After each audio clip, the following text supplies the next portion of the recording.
Ladies and gentlemen, here we begin our keynotes. I am very honored to invite our keynote speaker, Mr. Ulhas Nimkar, President SDC UK and Chairman at Nimkar Technical Services Private Limited. Mr. Nimkar has always been deeply involved with ecological aspects and chemical restrictions in textile and leather industries and their regulations. Sir is also a former advisory council member for the Frankfurt-based International Sustainability Chemistry Collaborative Center, holds Chartered Colorist and Fellowship of the SDC status, and a Fellow of the Textile Association of India. I would like to request you to kindly start with the keynote, sir.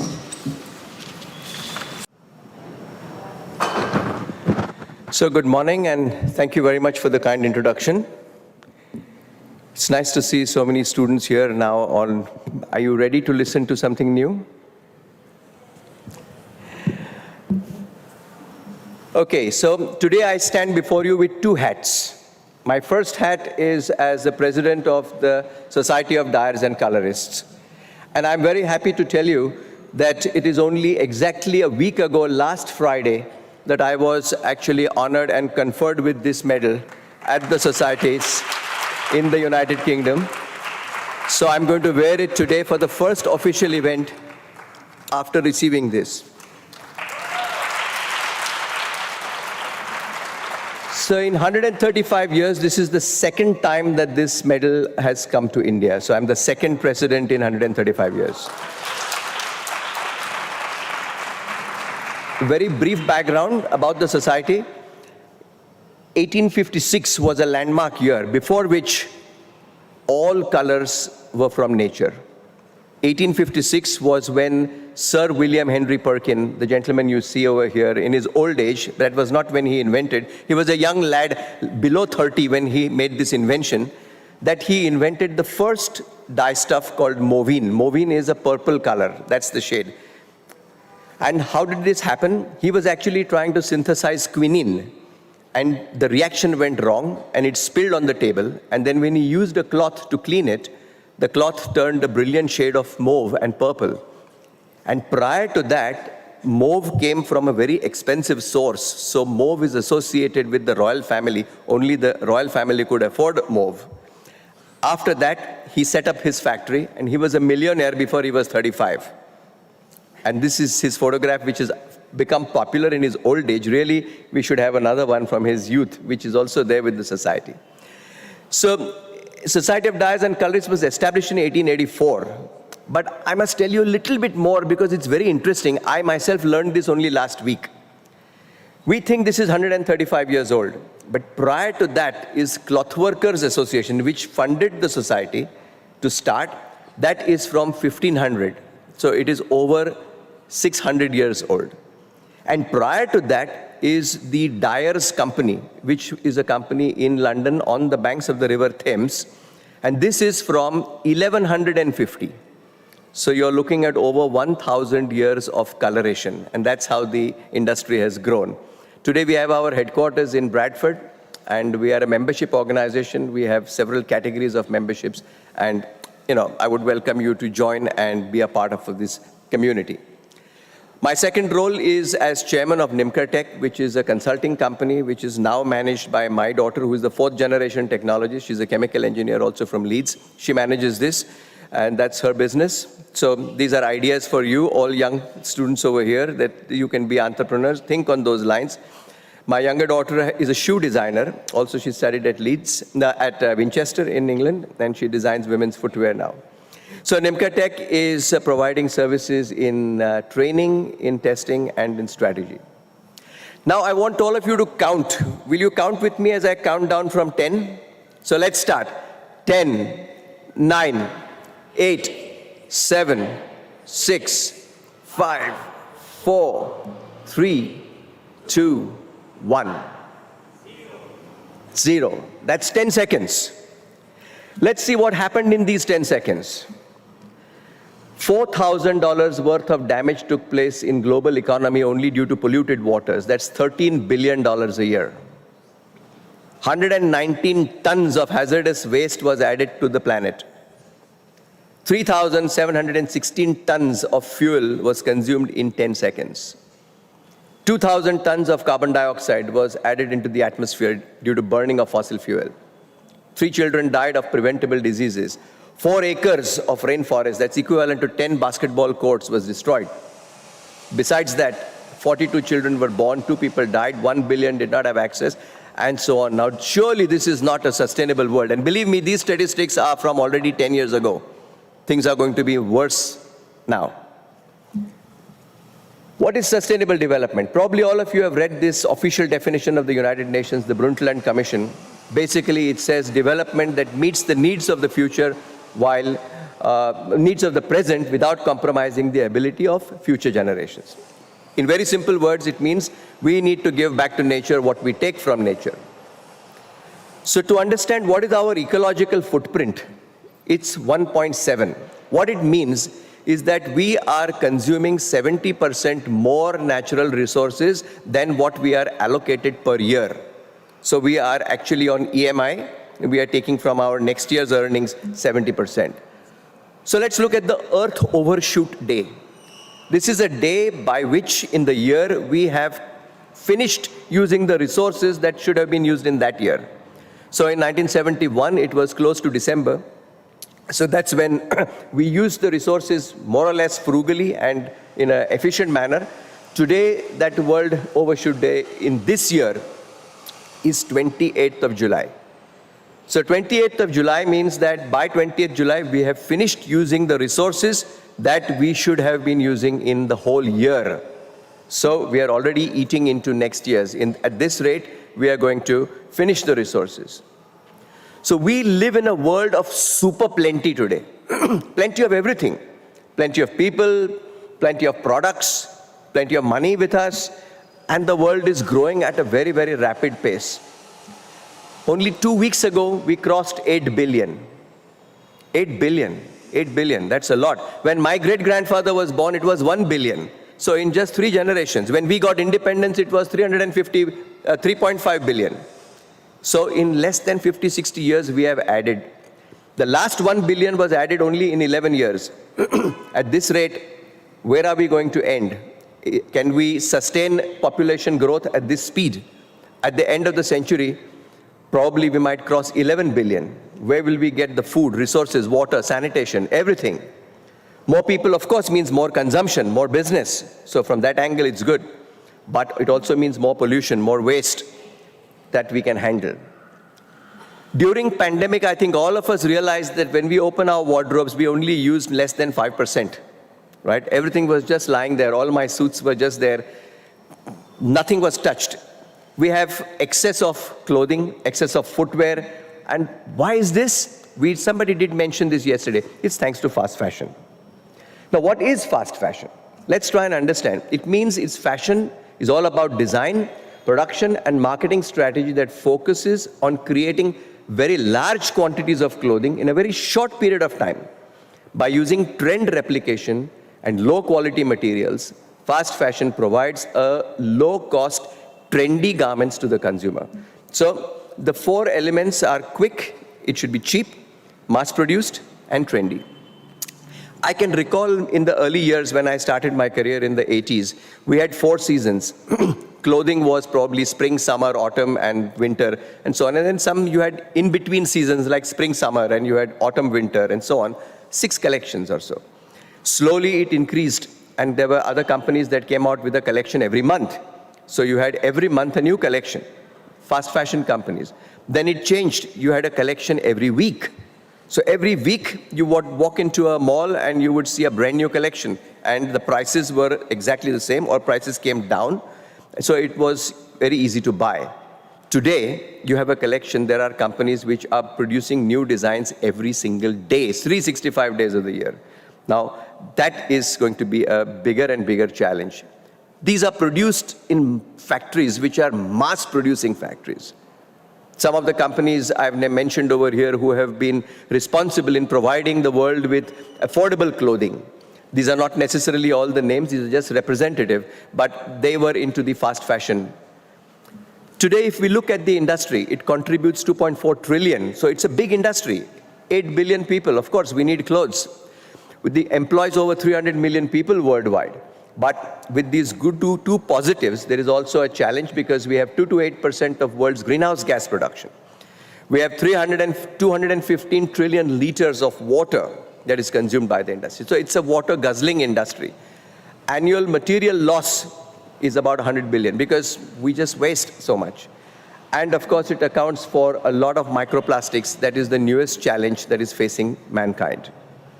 Very brief glimpse so that you get a trend. All clothing once was custom made. Let's say 100 years ago. First ready-made garment factory came in New York in 1831. By 1860, 25% garments in the US were ready-made. By 1890, still 100 years ago, it was 60%. By 1951, it was 90% were ready-made. Nobody can afford to custom make it.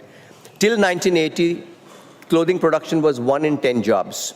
Since then, production has moved to developing countries. No more, the West is not producing this anymore. Today, less than 2% is made in the West. Apparel industry continuously moves to areas of low cost of production. Let's take a quick look. It all started in Britain in the 18th century. That's when we had the spinning jenny, the yarn was spun, the fabric was made, and that's when we know the history. From the United Kingdom, it moved to Japan. This was just after the war, because after the war, Japan was devastated. Textiles was still an industry to look at. And I remember my mother getting special Japanese saris that were called 644 and things like this, which came from Japan. Then the industry moved to areas in the 1970s and 80s to Hong Kong, Taiwan, Republic of Korea, further moving to countries like China, India, Pakistan, Indonesia, Malaysia, Bangladesh. These are the producing countries. They remain even today. This is during the 80s and 90s. Today, we are seeing a fourth geological shift, brand new areas of production, Nicaragua, Madagascar, Ethiopia, other countries in Africa, Myanmar, which was all closed economies until now. They are all opening up and they are offering cheap labor and affordable manufacturing. So we are 8 billion. Average consumption is 8 kilograms. The West, that's say the United States and Europe, is somewhere between 26 and 28 kilograms per annum. On the other extreme, in many African countries, it is less than 1 kilogram per annum. World average is about 8 kilograms. So if we take an average, about 64 billion kilograms of textiles are produced every year. What happens at the end? Either it goes to landfill or it's incinerated. Ideally, we should be looking at recycling. That is the future, that is the only way, because we cannot have any more landfills.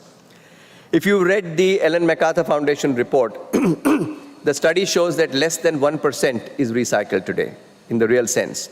73% goes for incineration and to landfill.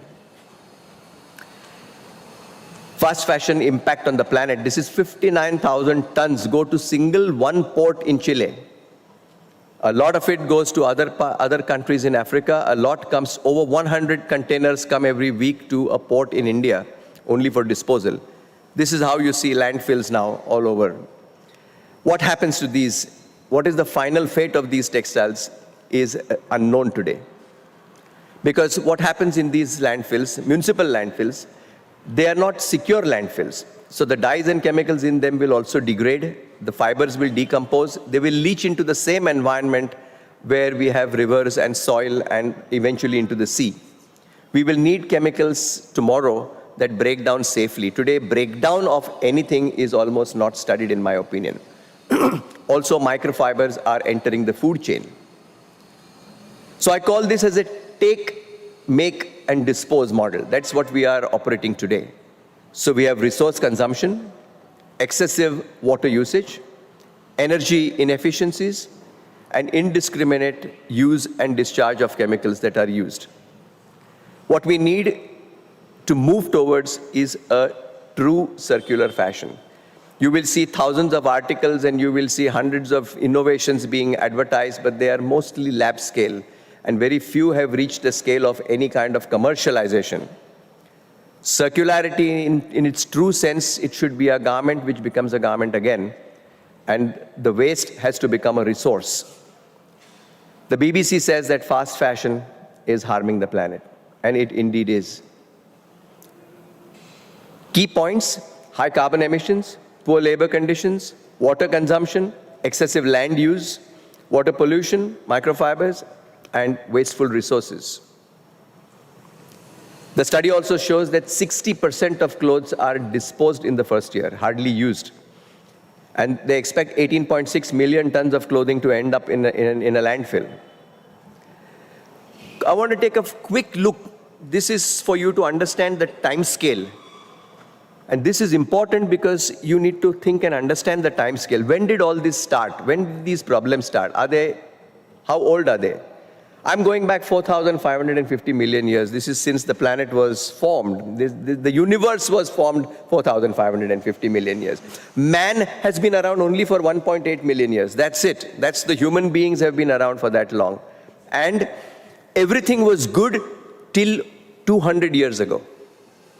So it is, this time perspective is important. Only 200 years ago, we found the magic Lego toys coming from the distillation of oil.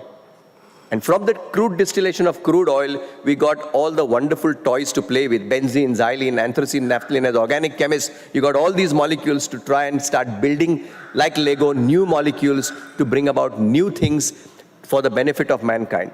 And what do we see? We see some fantastic food additives, construction chemicals that did not exist even maybe 20 years ago, pesticides, because of which agro-industry has grown. Our agricultural production has doubled. Pharmaceuticals. In 1947, when we got independence, the average longevity in India was below 40. That means a person did not live above 40. Today, it has reached 67, thanks to pharmaceuticals. Paints and coatings, adhesives, polymers, cosmetics, all the wonderful cosmetics that we have as applications today. And of course, last but not the least, we have textile fibers, dyes and pigments, and specialty chemicals. Along with this, as I already explained, we have had a population explosion. So you can imagine products and population. So naturally, there has to be a growth in chemical production. 1930, that's again between the two wars, World War I and World War II. Chemical production was only 1 million tons. By the year 2000, the end of this last millennium, it was 400 million tons. Last year, 2020, 2 years ago, it had already touched 1,000 million tons. And the prediction is that it will double, it will be 2,000 million tons by 2030. Now, why this is important is all our understanding about everything, including textiles, is only these 70, 80, 90 years. That is the key point that I'm trying to make, that we don't have much understanding. So this is the UN report said that the production will double. What do we see in these 100 years? We have challenges: discharge of chemicals, air pollution, contaminated water. You can't drink water from nature anywhere. Hazardous waste, impact on human health and the environment. Now, if we look at the textile production chain, you start with fibers. It may be natural, man-made, or synthetic, animal origin, whatever. From there, you make yarn. From yarn, you make fabric. From fabric, you make products. And then you have the consumer usage. And finally, it goes to waste. Along this supply chain, we are using over 8,000 chemicals. So 8,000 plus chemicals are used in the textile supply chain. Why do we need these? Because we created all these fantastic effects. We have antimicrobial socks, which don't smell.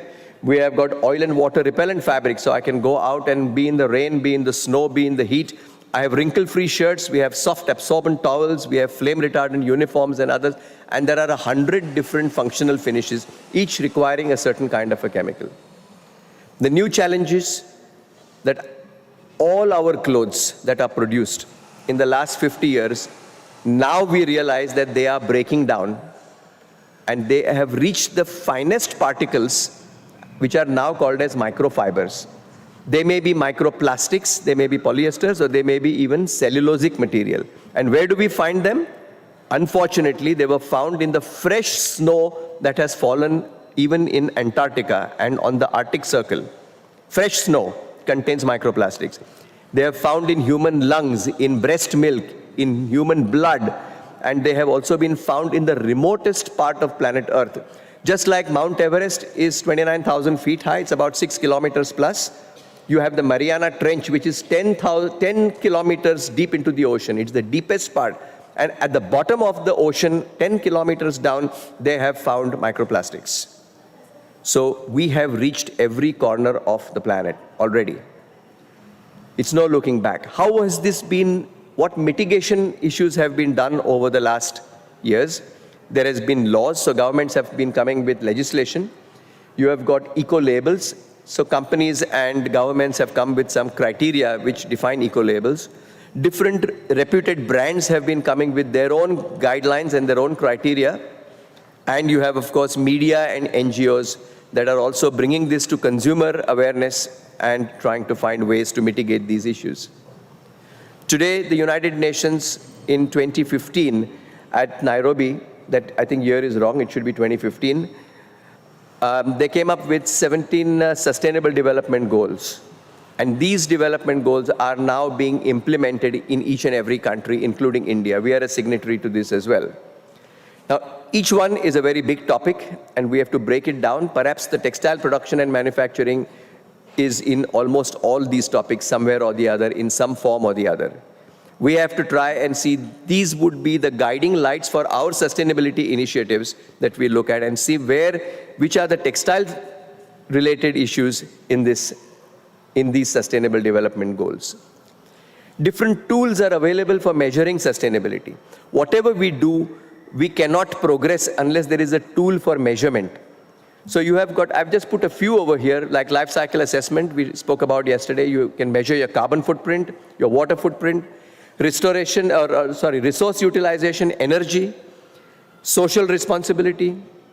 To give you an idea, we're working with some big brands now. They have made a commitment that they will have a 20% reduction in their carbon footprint. What they mean is that they will have 20% less use of resources, less use of electricity. So we are currently mapping about 2,000 stores worldwide to see how much electricity is used in their stores, in their factories, in their production. And then you will have a baseline, because today there is no data. So when you say 20% reduction of what? Where do you start? India has made a commitment, which is the longest commitment. We have made a commitment to reach net zero by I think it's 70 years from now, 2070. How will we start if we don't measure?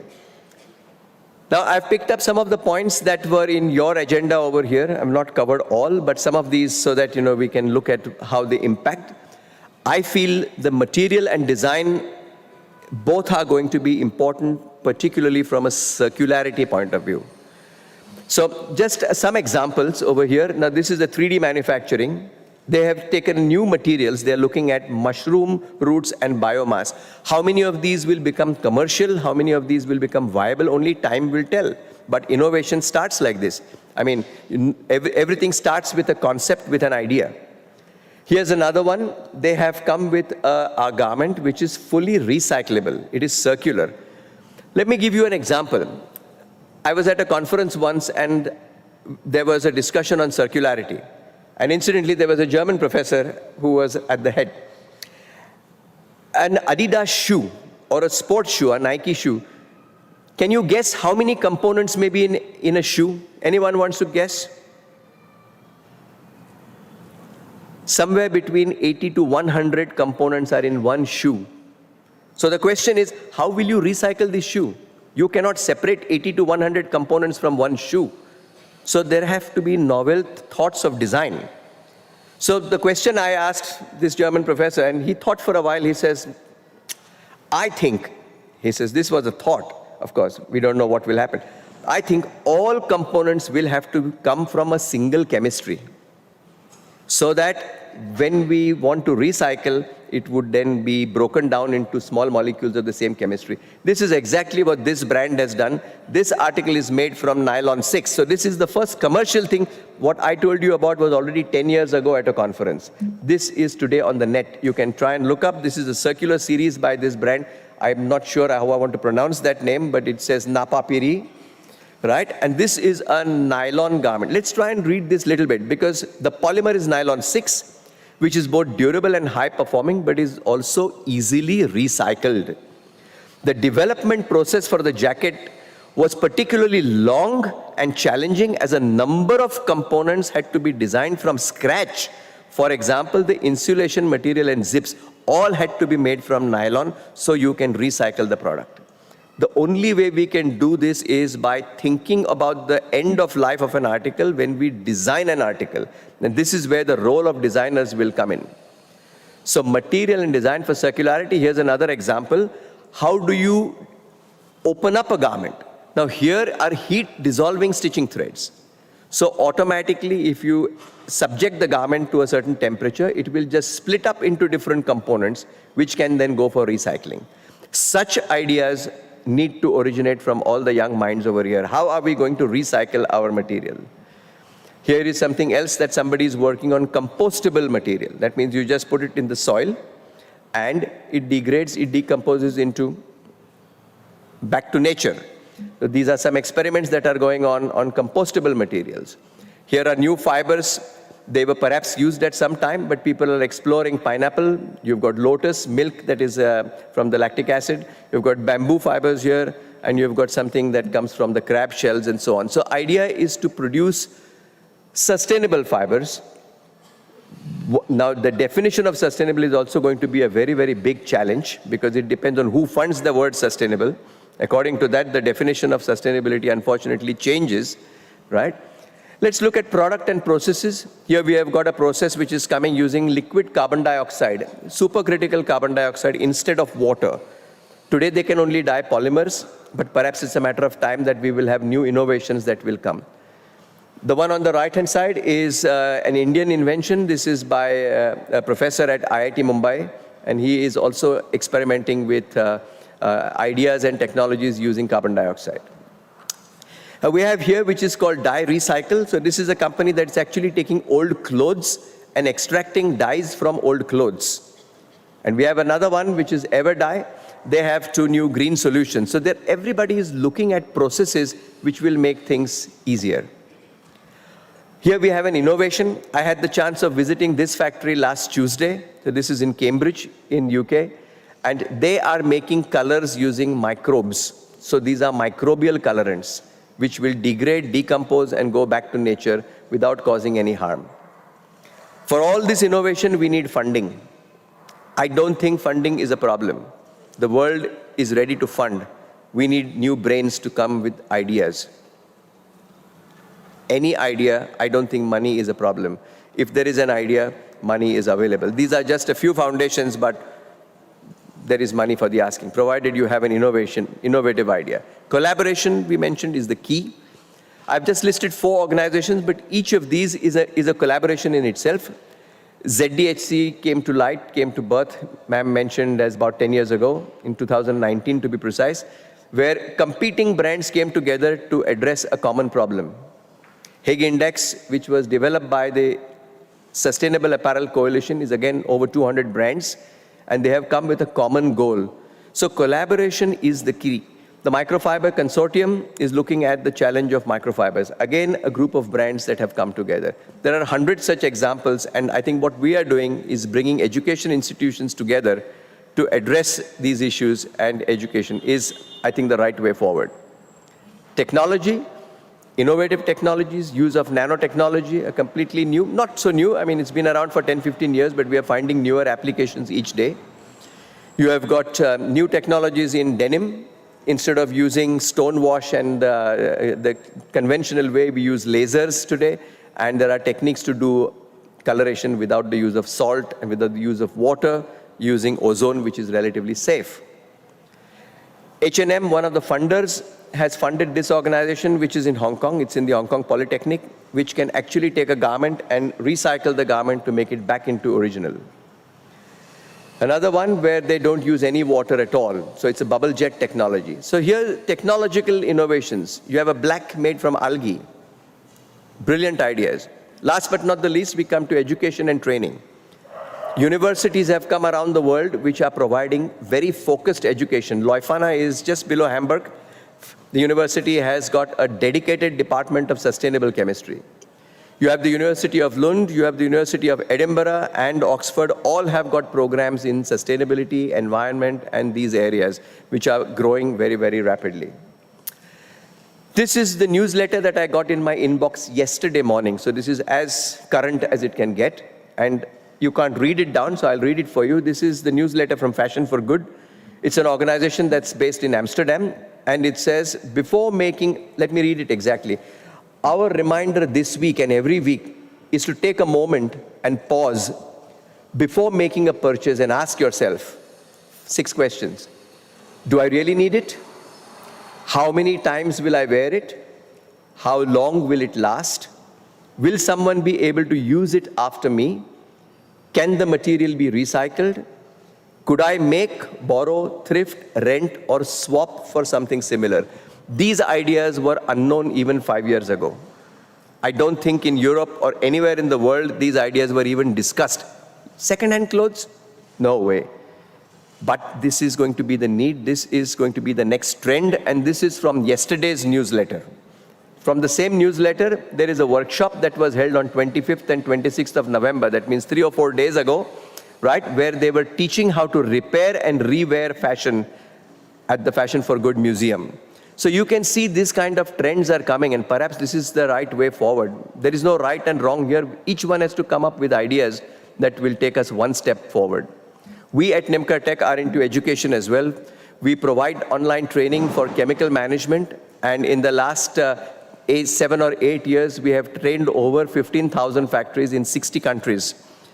Our training is imparted apart from English, in Chinese, in Latin Spanish, and in Italian. So it's available in any language across the world. So training is absolutely the key. So with these words, this idea was to give an overview of what's happening in the textile world.